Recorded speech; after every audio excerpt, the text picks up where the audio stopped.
Good morning, and thank you all for joining us today. On behalf of the University of Miami Alumni Association, welcome to our second webinar event in our developing series, Women of the U. I am delighted to be here today. And this series of candid conversations is designed to feature some of the university's most dynamic, accomplished, and successful women, highlighting the immense talent and strength of the Canes Network. I am Professor Claudia Townsend, the moderator for this second event of the Women of the U series. I am an associate professor of marketing at the Miami Herbert Business School. There, I teach as well as I perform research on a variety of topics. Most relevantly, I examine the psychology of donating and what motivates people to donate their time and resources to nonprofit organizations. I'm going to speak a little bit about this later on, and at the end, I'll be happy to answer any of your questions. But before we begin, I wanted to offer a few housekeeping notes. First, you may have noticed that the chat feature is not available for our session today. However, we very much want you to submit your questions to our incredible panel. To do so, please use the Q&A feature. At the end, we will take your questions, and I'll do the best to have our panelists to answer them. So today we feature three absolutely amazing philanthropic women within our community. Throughout the discussion, we'll focus on their personal, professional, and intrinsic benefits derived as a manifestation of their giving. Giving at the U is the lifeblood propelling us to achieve our greatest aspirations and support our mission. As these panelists and the broader community share their time, talent, and gifts, we are bolstered in fulfilling our mission of transforming lives through education, research, innovation, and service, benefiting the students, faculty, alumni, families, and the community. So I want to start off today by introducing our three incredible panelists. To begin with, we have Wendy and Dixon Dubois, who is Senior Manager and Key Stakeholder Communication for United Way Worldwide. Wendy and Dixon Dubois is a savvy communicator with a breadth of experience that spans education, nonprofit, and corporate sectors. After teaching elementary school in Miami through the Teach for America program, Wendy moved to Washington, D.C. to begin work in the nonprofit sector, where she excelled in community engagement and outreach programming. In her current role at United Way Worldwide, the world's largest nonprofit, she manages impact-focused communications and marketing for corporate partnerships and affinity groups.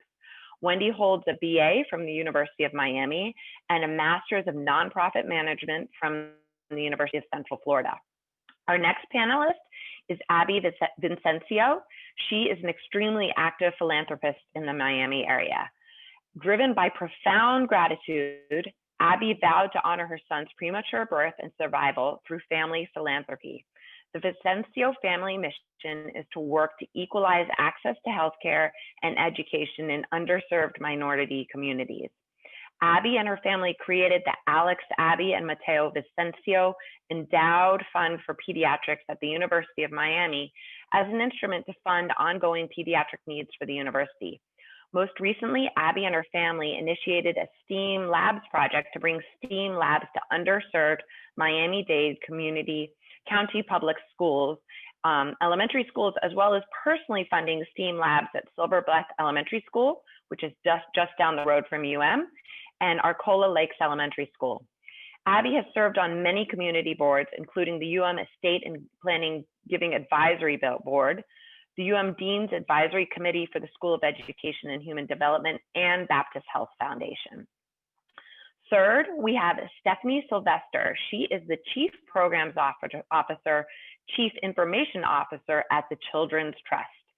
Stephanie Sylvester excites people to bring their A game. Her signature leadership style builds high-performance teams that deliver impactful results.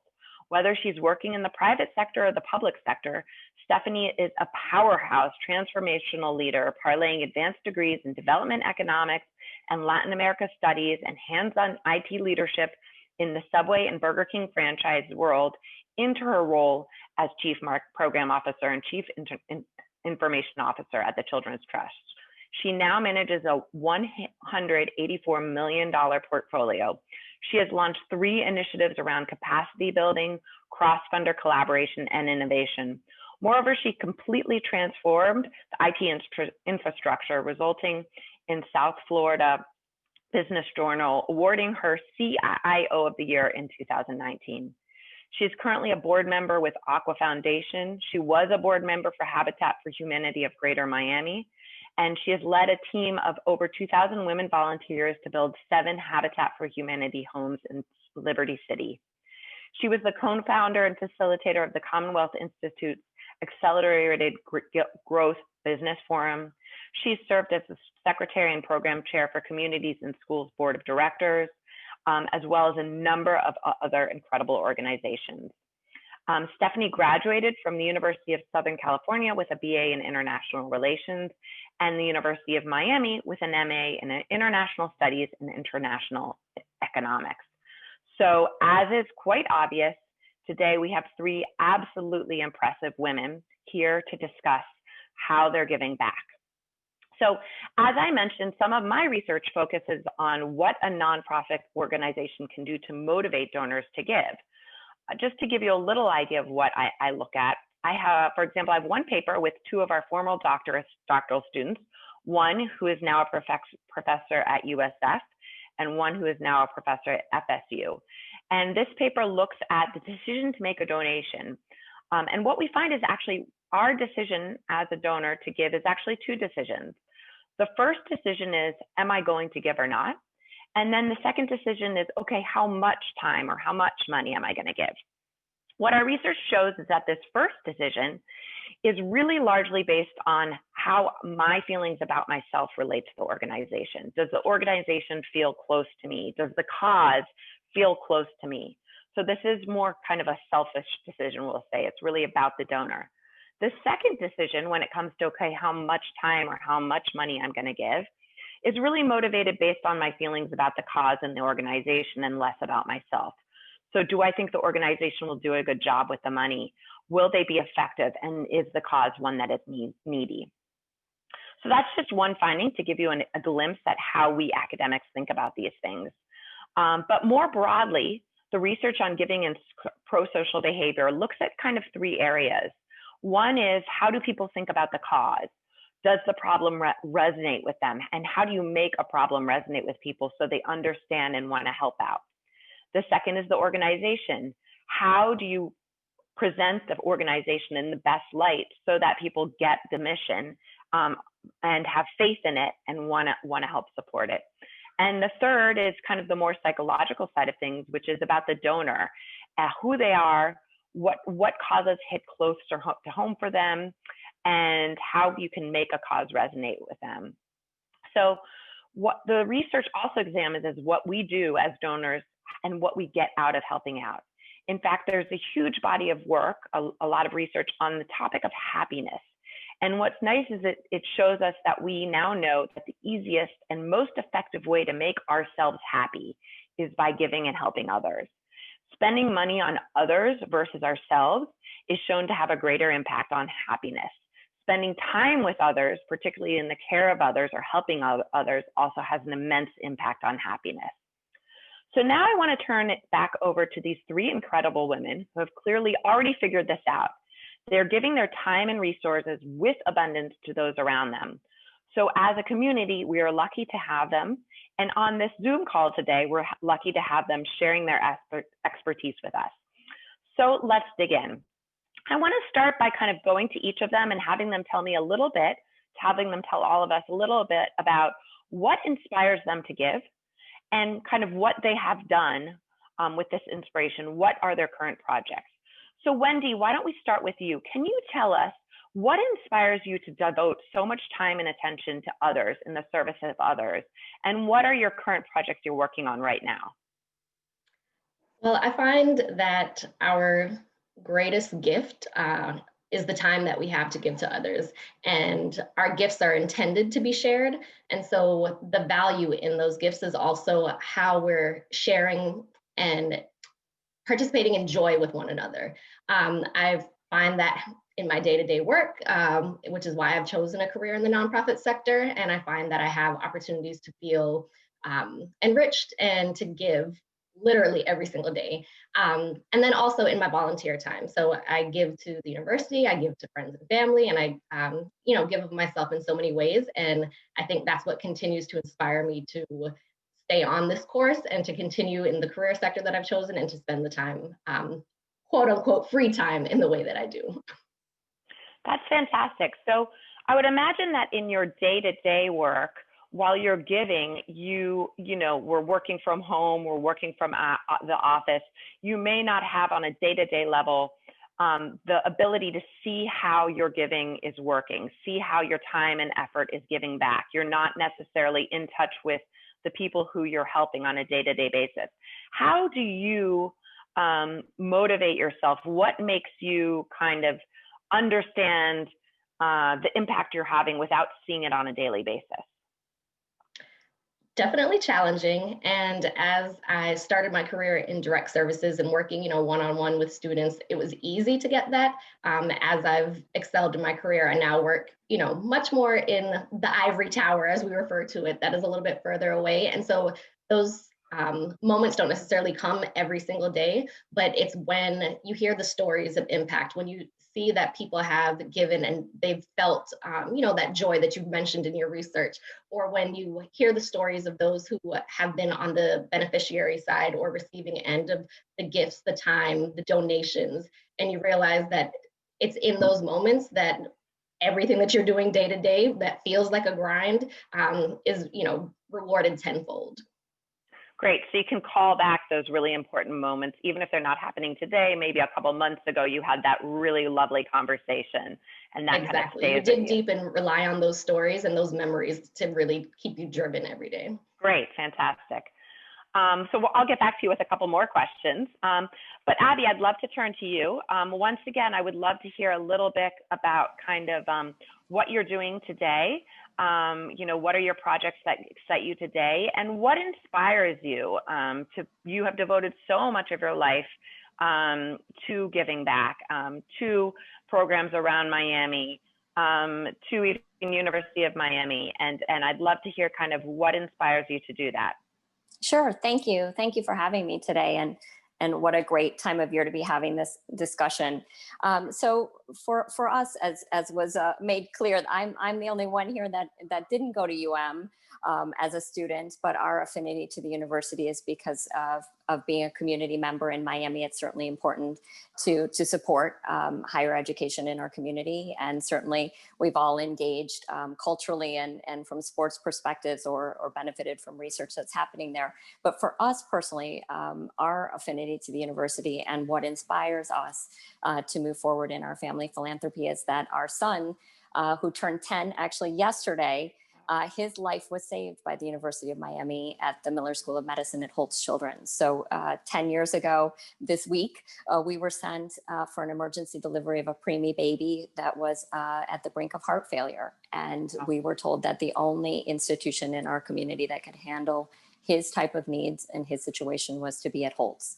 And to be cared for by the University of Miami School of Medicine doctors and professionals. And certainly we knew the university. We had been engaged in the university in some very casual ways of attending events and knowing lots of friends and family that worked or participated with the university. But to have it hit home so clearly and literally being a life and death crisis moment where you see very clearly what your path in life is.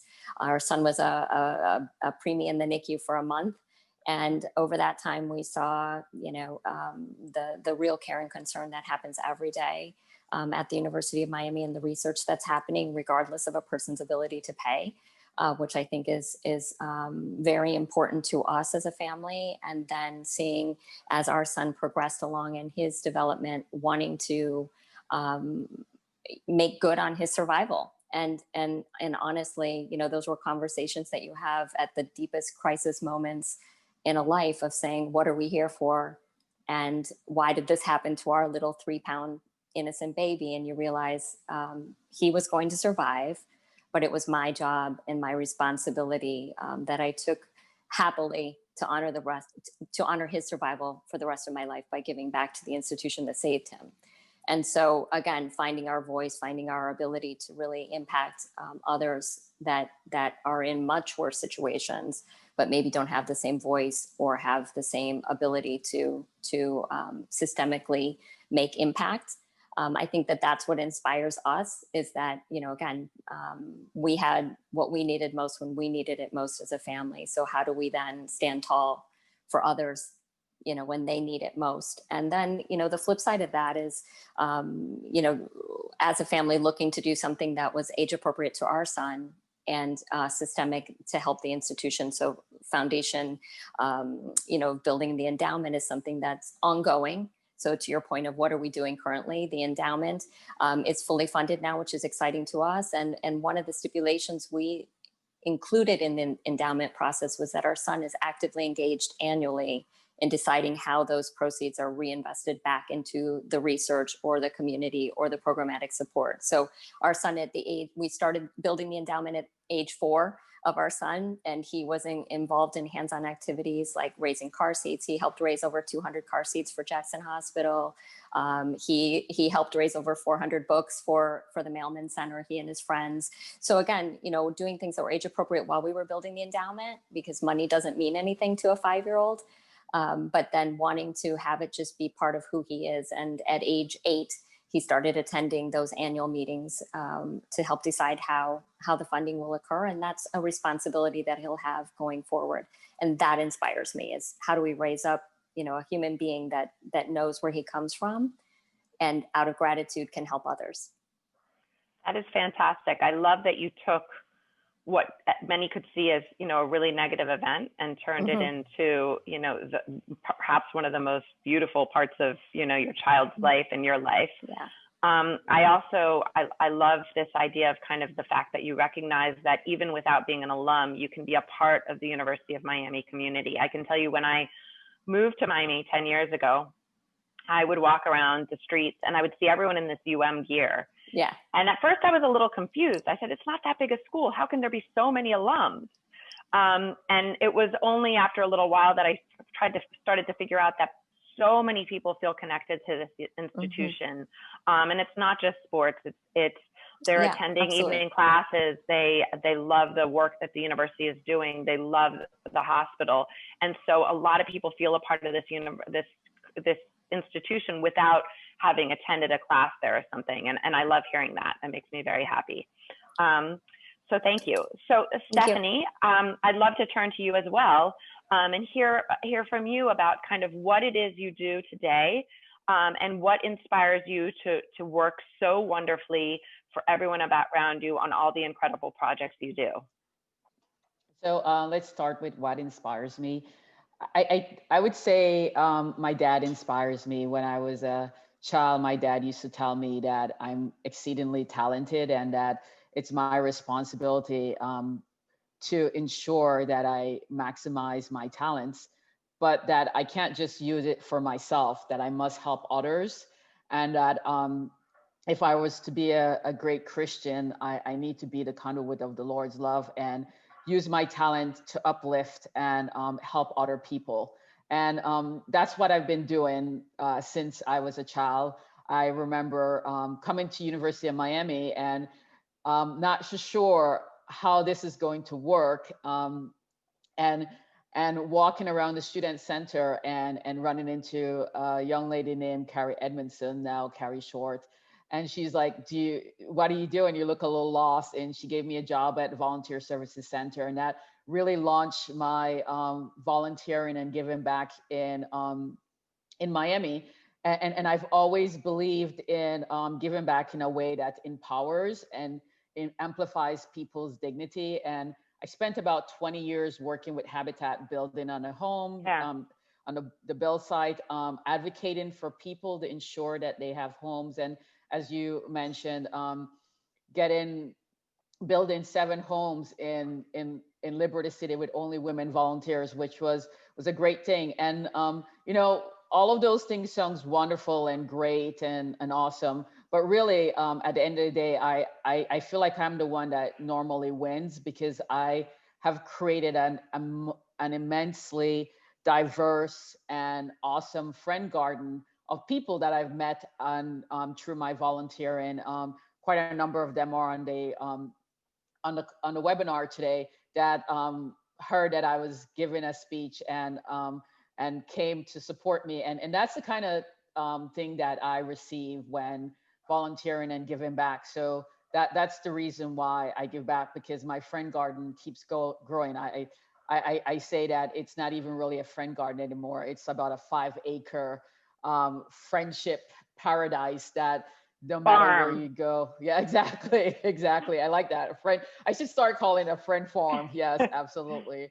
And at this moment in time, I am winding down and not actively involved in any volunteer major project. I just came off of Vote the Future, which was a grassroots effort led by youth in high school and university to get out the vote. And that was rather impressive, and just heart smiling, watching young people take over and run and encourage their peers and others to register to vote and to actually vote. By our estimates, we probably got about 3,700 to 4,200 people to the polls during the course of the election period. And we focused on people that mainstream media and mainstream America doesn't really focus on, which was even more empowering to get feedback and hear about how people felt to be included in the process, and the partnership that we garnered. So I would say that, again, another edition, we had about 40 different organizations and donors help support and run this. School of Education did a live stream on October 31st. We had a National Voter Day on October 24th. And so when you're doing these intensity things, you need to wind down a little bit. And so I'm taking a slight break before I embark on a bigger project. Also, I have to acknowledge that during that period, I also helped co-launch Aqua Cares, which is a series where people in the LGBTQ community have an outlet to express their artistic talent, talk about their businesses, and just come together around wellness. And so, those are the kinds of things that I do to just kind of help improve people's lives, and in return, my life gets amplified and improved on a so much greater level. I love that. So let me ask you, I mean, you, even just in the last 5 minutes, you've talked about building houses, getting out the vote, creating an artistic community for LGBTQ youth, or how do you, there's obviously a million ways to help out, and, a long list of problems in society.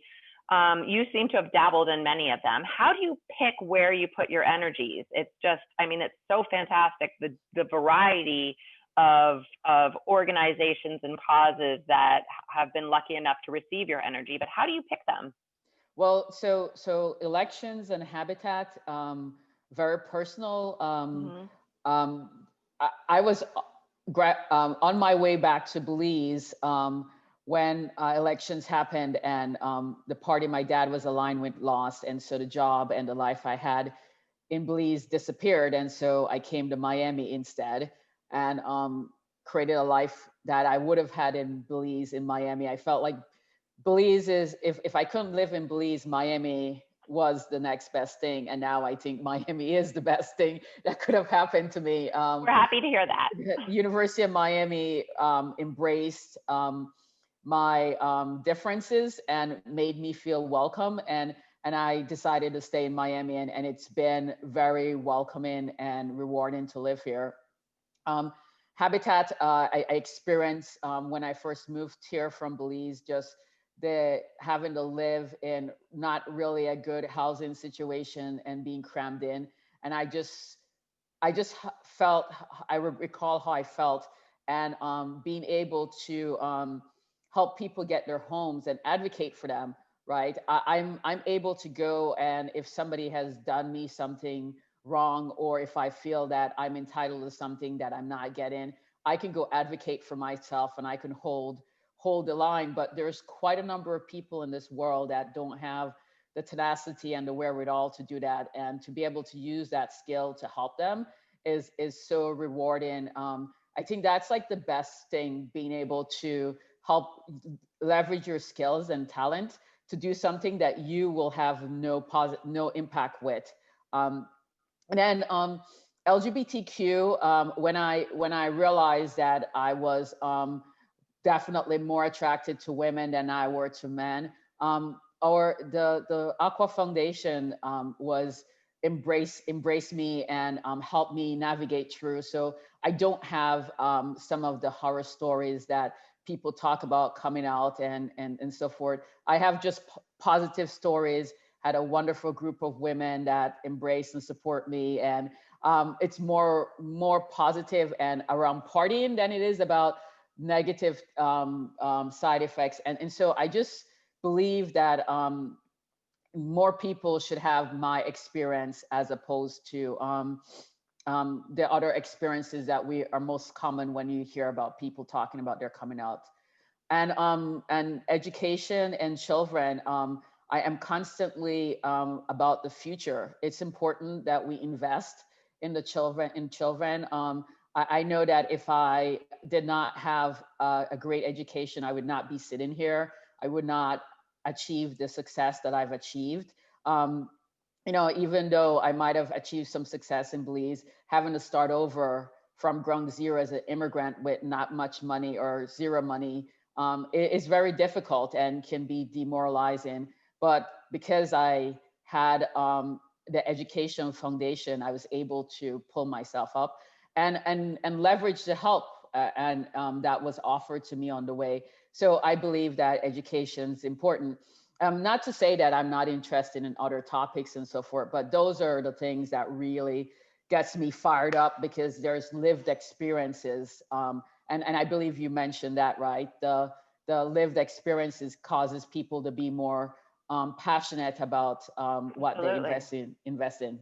Yeah, both you and Nabi have spoken to that. And what I find very impressive about you, Stephanie, is basically what you've said is basically either I had a great experience and I'm very aware of that and I want to bring that great experience to others. Or when you talk about housing, you said I didn't have a great experience and that brought it to my life. But you're very aware. And the fact that you've turned this awareness into how do I help others is really commendable. And I love that. So I want to ask all of you. I mean, I think all of you, the work you do, there has to be some real satisfaction, like I said to Wendy, about having those conversations, about seeing kind of the progress, to see what the good that comes out of your work. At the same time, you are on a day-to-day basis thinking about the problem. Thinking about the fact that people don't have great housing, thinking about the fact that that there are systemic reasons why people don't have good nutrition when pregnant and may end up with, a premature baby or don't have access to health care. How do you, how do you kind of recharge your batteries when they're low and kind of, how are you able to kind of focus on the positive and not have those negative parts of that you have such great awareness kind of bring you down? And I open this question up to any of you if you can answer it. So, okay, I'll go first. Right. The way that I keep balance, and I won't, I would be inauthentic if I said that there are not days where I get really frustrated and I go, what's the purpose? But I think what keeps me energized is my friends and constantly being in a state of retrospective and gratitude. So I might not get exactly what I need, but I have some positive impact that I know what I'm building on. And just a quick story. Yesterday, Dave Lawrence and I were chatting, and about 5 years ago, I convinced Dave Lawrence that he should take a young man on as his mentee. And and every so often, Dave and I do a check-in, and I go, and sometimes it's me telling Dave, Dave, it's gonna work. It's worth it. It's worth it. It's worth it. My mentees are 21. I've been with them for 11 years, and they're crushing it now. It's worth it. And some days he's like, Stephanie, don't worry, they'll come by. So just having that like relationship with somebody that's experiencing the same thing, and just building and feeding off of each of our excitements and our wins, has been a great way of being able to stay recharged. Wendy, oh, yes, go ahead. Sorry. No, please, that's Abby, okay. Abby, you go. And Yeah. yes. I'm sorry. I was just going to say that I think it's important to always remember the power of one. That you may not feel the impact immediately, but I think it's a collective process, meaning as long as we are out advocating and talking about it, you don't know the impacts you're having firsthand. And then also, I think the other piece of it that we've learned as a family is to be systemic in our solutions. So again, then you're not, you're being thoughtful at the forefront of how do we ensure that the barriers to people who actually need the services or need the advice or need the resources are able to receive them.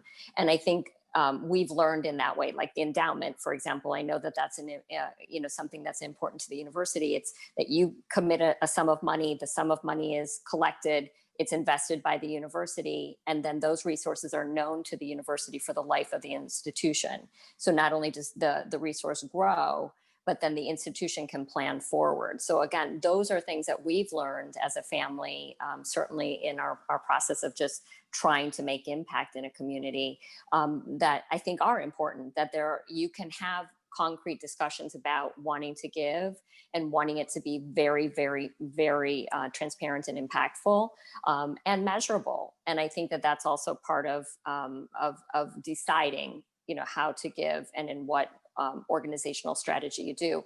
Or the STEAM labs that you also mentioned, that's a school-based initiative. So again, we knew that there are barriers to minority, students receiving access to STEM education, wanting to raise up the levels of opportunity for kids. So then we need to do that in a situation where they're already gathering, the system's already in place, the resources are the piece that is missing, and then that can be measured, and bringing in the University of Miami, the Department of Education, so that we can also look at how do we track that, how do we research that, what actually matters. And then as has been mentioned, getting letters back from students who are firsthand recipients of the resource and letting us know.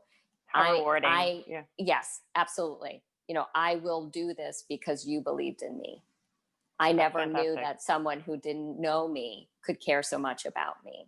And so again, it goes beyond just the tangible resource that you're bringing in. It's the socio, psychological, mental health aspect of it too, of having somebody who believes in you.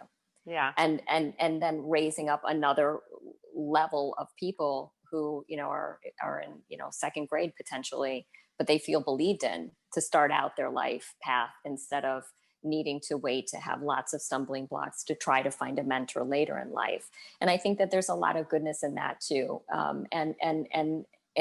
The university, I know, is very systemic and strategic in looking at opportunities, and so are many other organizations in the community. So I just wanted to throw that out.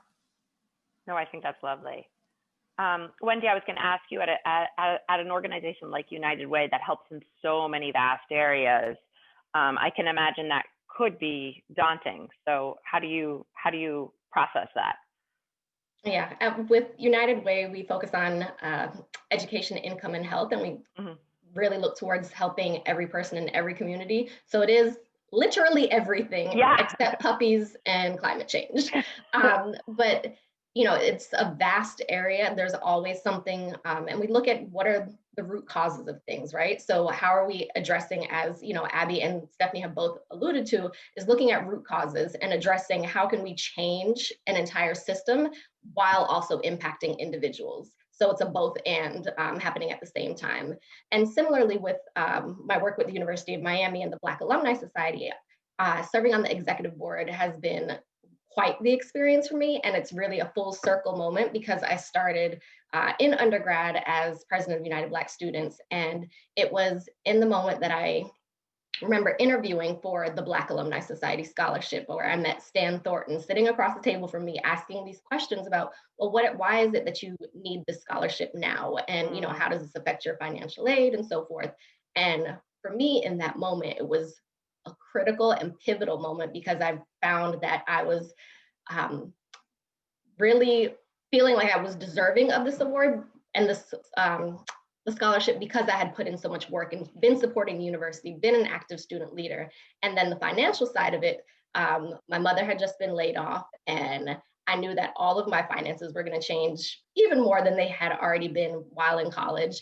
And, knowing that Stan and a number of others on the Black Alumni Society board saw me as a student to invest in, I knew that I wanted to make that, part of my passion and my, trajectory moving forward. So I remained involved with the Black Alumni Society as an alum, participating in a number of different events and always looking to how is that experience that I received as a student something that I can help another young person receive. And if that means that we're doing this each one, teach one, reach one, that was a lingering memo that one of my mentors in undergrad taught me. And I've still held on to that, and how we are able to impact not just one person at a time, but actually systems level change by that ripple effect. I love that. I've loved hearing from all of you. And I think what's really nice is the message has really come through that you all are really reaping the benefits of giving. You seem, fulfilled by the work you're doing and satisfied by the work you're doing, but it's also so impressive that you have clearly, taken your own experiences and seen them as a lesson of what can I do with this? How can I help? How can I bring this to others? So I want to close by asking each of you to help me and the audience understand kind of how you see the world. And I'd love for you to kind of fill in this sentence for us. For me, giving back means what? Tell us what giving back means to you. And also, what does it offer you? So I'd love for you to fill in the sentence. For me, giving back means this, and it offers me this. It's, just a short idea. Maybe, Abby, we could start with you. Okay, so for me, giving back means having the opportunity to help rise up others around us.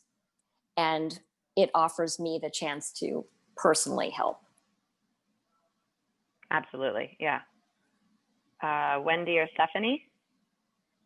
For me, giving back means lifting as I climb, and it offers me joy and grace.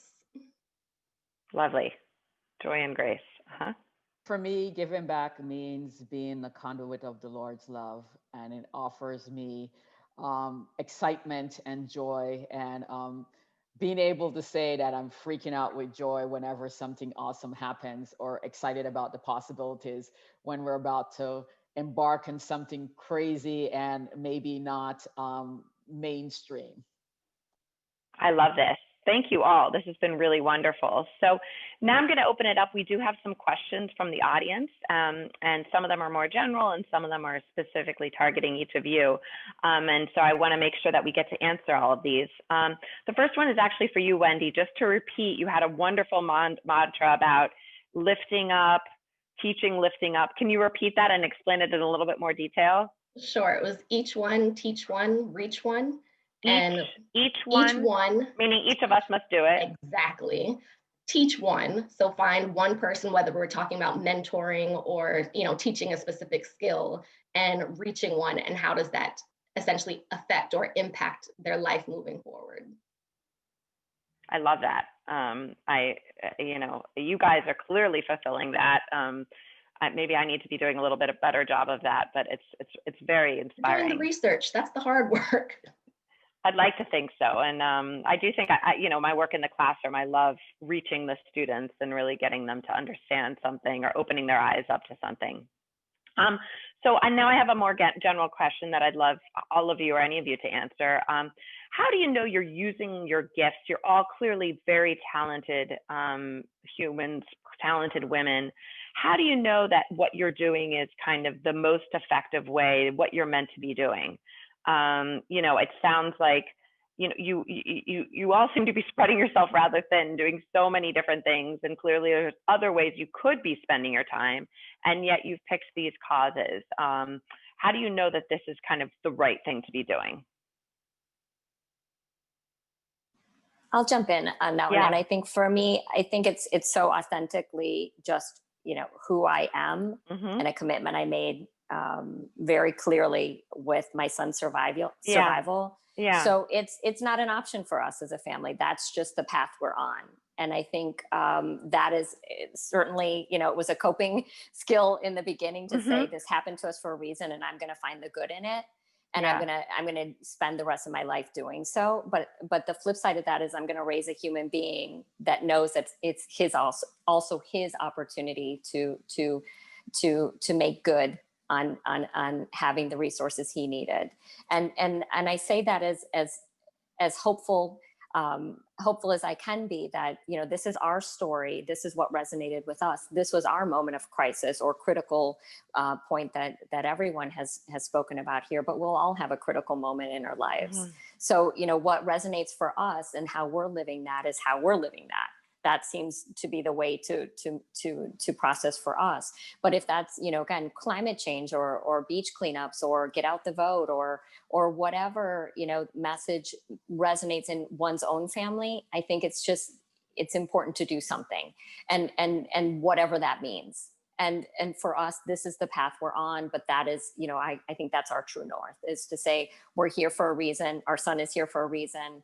We all have a civic responsibility. And then, how do we choose to really turn that button on? How do we make impact? I love that. Stephanie, can you tell us through your work, what are you most grateful for? What has this brought you? So I think what's I'm most grateful for at this moment is the board of directors and the staff at the Children's Trust.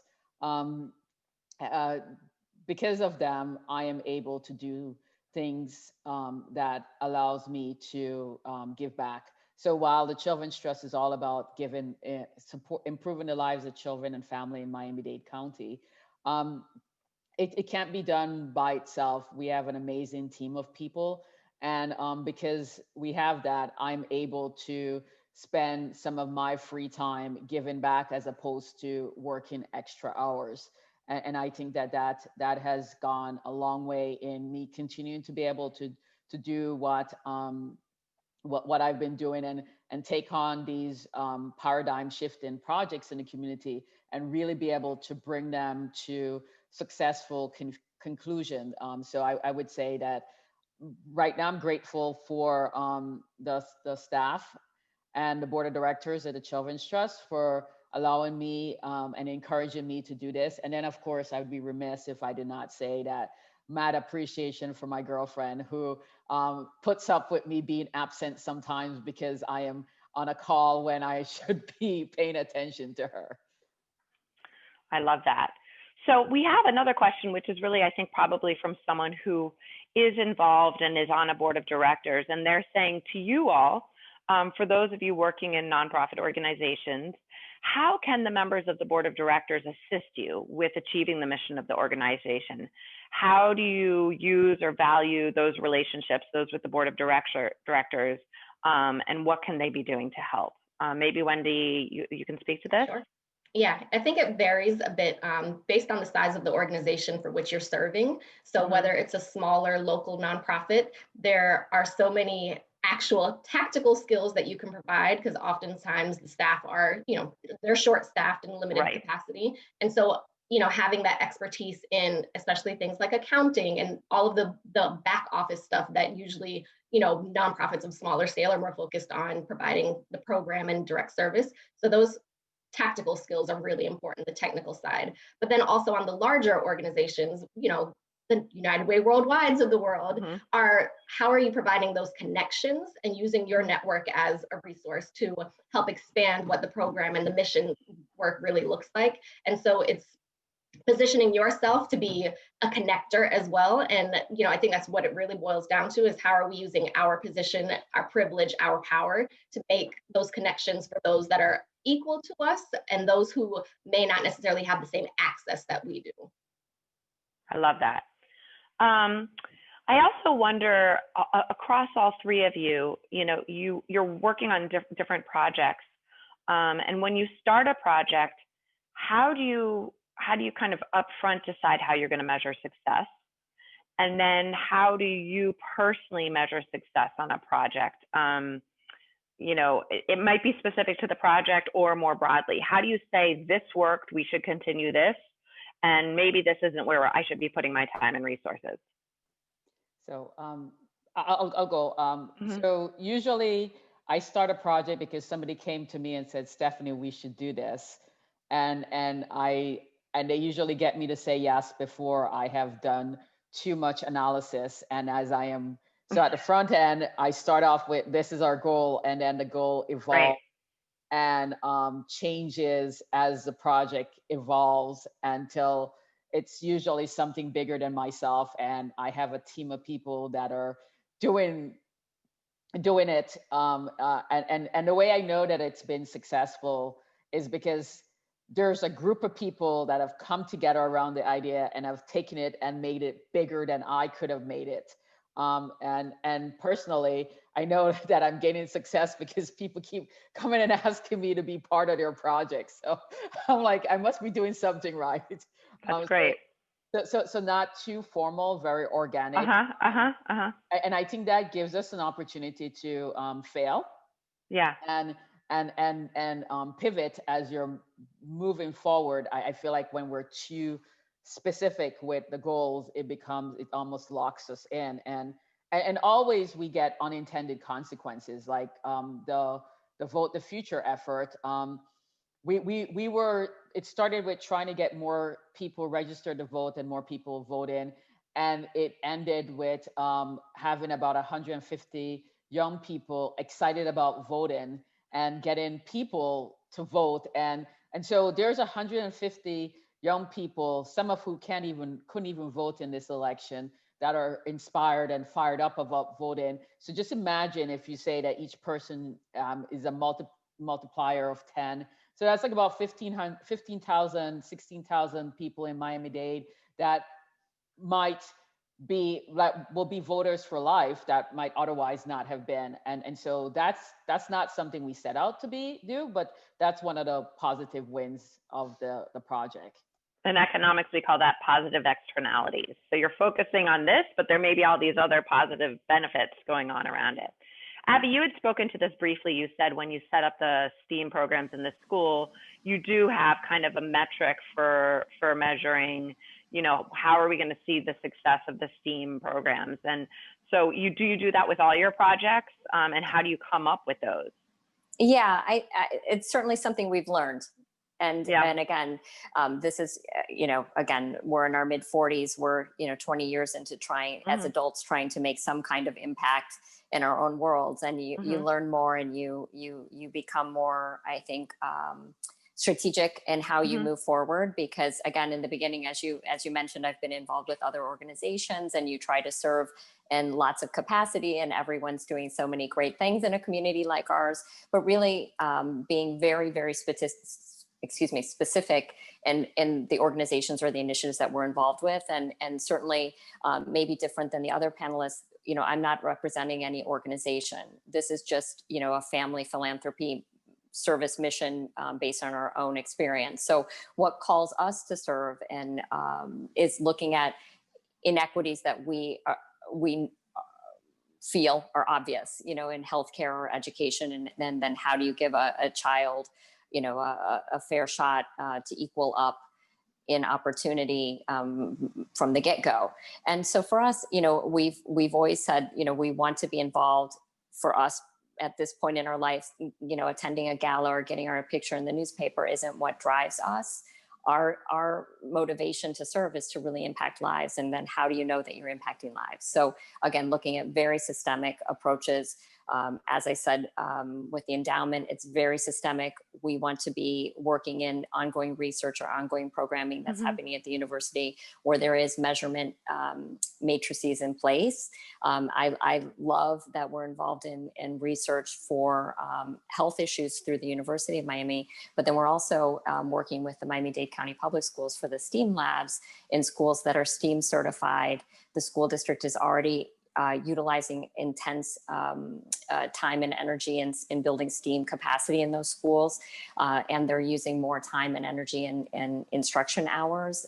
So then it's a matter of how do we fill the gaps in systems that are measuring outcomes. So again, in school settings, it's educational outcomes that are seeing improvement for those students. And our family, as you mentioned, has 2 elementary schools that we were able to provide that have 500 kids attending. And if they're using those resources daily for their whole career of 5 or 6 years, times how many other cohorts of kids can go through that program, that's systemic impact that will change lives. And then again, looking at how do we do that in a way that then draws research that can be extrapolated out? Can this become a franchise? That's something that we've kind of looked at, is like, how do you franchise some of these ideas that, the research is supporting? So then how do you making then it bigger? Right. But also making it very, very easy, for people to get involved. And even back to when Mateo was 3, our son was 3, and we started talking about car seats because that was something age appropriate to him, that he could understand why someone would need them. And learning that the Jackson Hospital at Holtz, they have 100 kids a year, babies a year, that are born in the hospital, but don't have a car seat. So they can't be discharged, let alone, for their ongoing safe travel. And that, that's a $75 item. That's a barrier for people to live a regularly normal, safe life.